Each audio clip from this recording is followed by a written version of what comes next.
నమస్తే welcome to BRK health. నేను మీ ఝాన్సీ రాణి. ఇవాళ మన స్టూడియోలో వైద్యరత్న వైద్య విభూషణ్ డాక్టర్ లక్ష్మణ్ యాదవ్ మరియు శ్రీ ధన్వంతరి వైద్య నిలయం యొక్క చైర్మన్ మనతో పాటు ఉన్నారు. ఆయనతో మాట్లాడదాం. నమస్కారం సార్.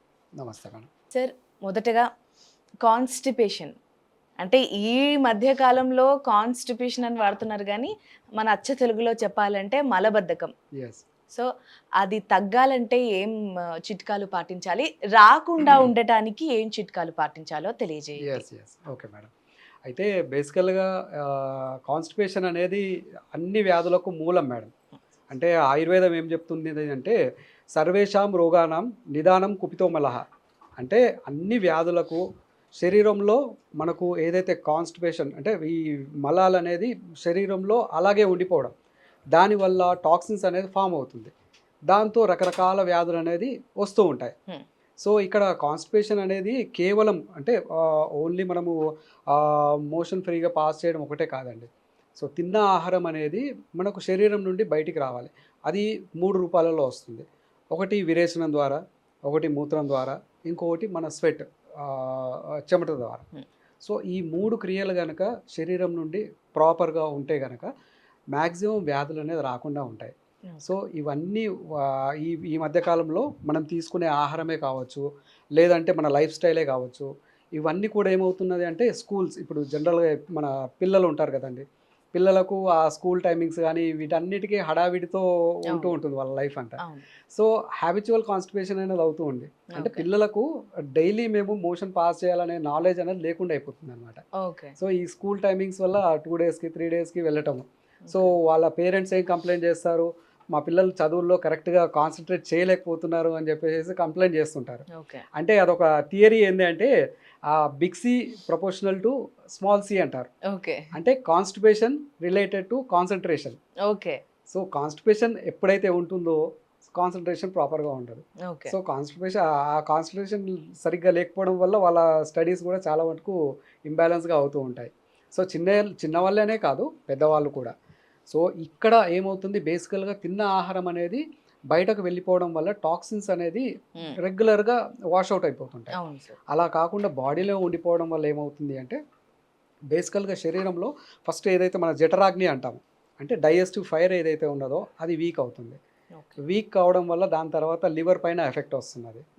సో ఈ లివర్ నుండి ఏదైతే మెటబాలిజం సిస్టమ్ ఉంటుంది కదా, దాని ద్వారా ఈ ఈ ఏదైతే పాయిజనస్ గ్యాసెస్ ఏదైతే ఉంటాయో అవి బాడీ మొత్తం స్లోగా స్ప్రెడ్ అవుతూ ఉంటుంది.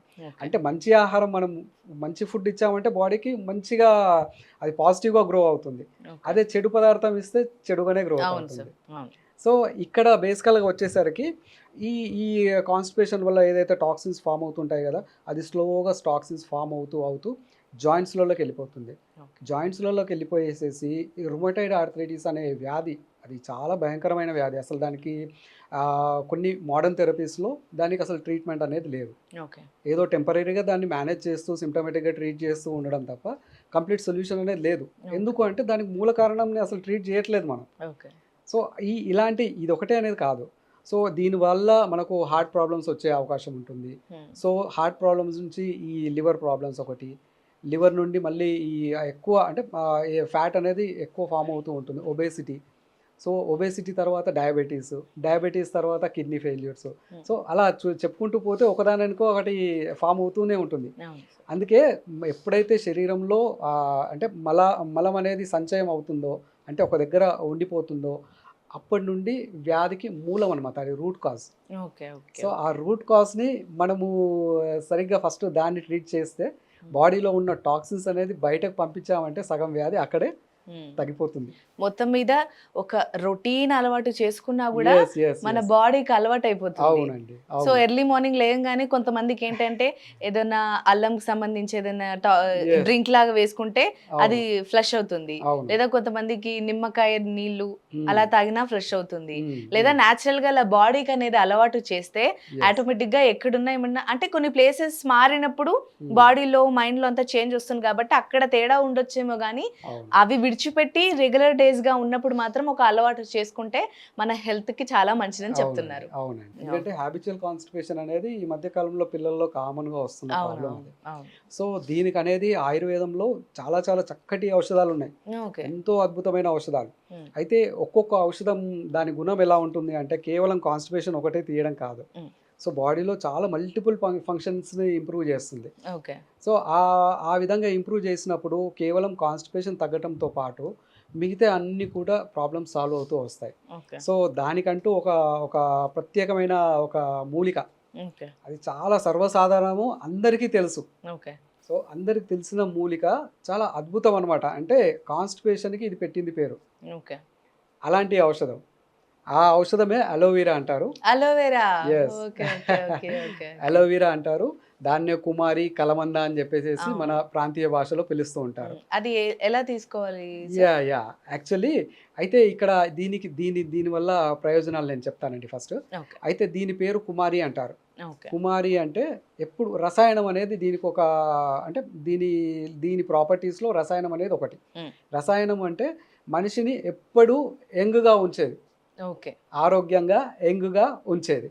సో దాంతోపాటు దీంట్లో ఇది శీతవీర్యం అంటారు, అంటే కూలింగ్ చేస్తుంది బాడీని. అధిక హీట్ ఏదైతే ఉంటుందో దాన్ని కూల్ చేస్తుంది. ప్లస్ లివర్ని డీటాక్స్ చేస్తుంది. చాలా ఎక్సలెంట్ మెడిసిన్, లివర్కి ఉన్న సమస్యలన్నింటినీ కూడా చాలా అద్భుతంగా పనిచేస్తుంది.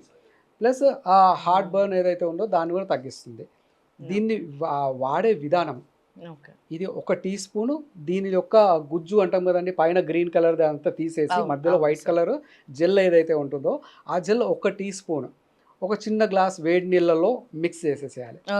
మిక్స్ చేసేసి కొద్దిగంత తేనె, మంచి తేనె మిక్స్ చేసేసి ఒక ఉదయము సాయంత్రం కనుక ఇది తీసుకున్నట్లయితే పరిగడుపున తీసుకోవాలి.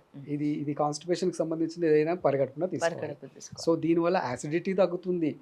కాన్స్టిపేషన్ ఎంత అంటే అసలు చాలా ఫ్రీగా అవుతుంది అనమాట. సో దీనికంటే క్వాంటిటీ అవసరం లేదు, ఎక్కువ మించాల్సిన అవసరం లేదు. చిన్న పిల్లలకు కొంచెం డోస్ తగ్గించి ఇచ్చినా పర్లేదు. పెద్దవాళ్ళకి మాత్రం ఇది రెగ్యులర్గా వాడుతూ ఉంటే కళ్ళకు మంచిది, హార్ట్కి మంచిది, లివర్ని డీటాక్స్ చేస్తుంది. సో బాడీలో ఉన్న విషం అనేది కంప్లీట్ తీసేస్తుంది మేడం. ఇది చాలా తక్కువ ఖర్చులో అధికమైన బెనిఫిట్ అన్నమాట దీని ద్వారా. Natural benefit, ayurvedic benefit. Constipation గురించి చాలా చక్కగా వివరించారు సార్. Thank you madam. చూసారు కదా, కాన్స్టిపేషన్తో అంటే మలబద్ధకంతో ఎవరైనా బాధపడుతున్నట్టయితే సార్ చెప్పిన చిట్కాలను ఫాలో అవ్వండి, మీ సమస్యల నుంచి దూరం అవ్వండి. ఇది ఇవాళ ఎపిసోడ్. మరొక ఎపిసోడ్లో మళ్ళీ కలుద్దాం. నమస్తే.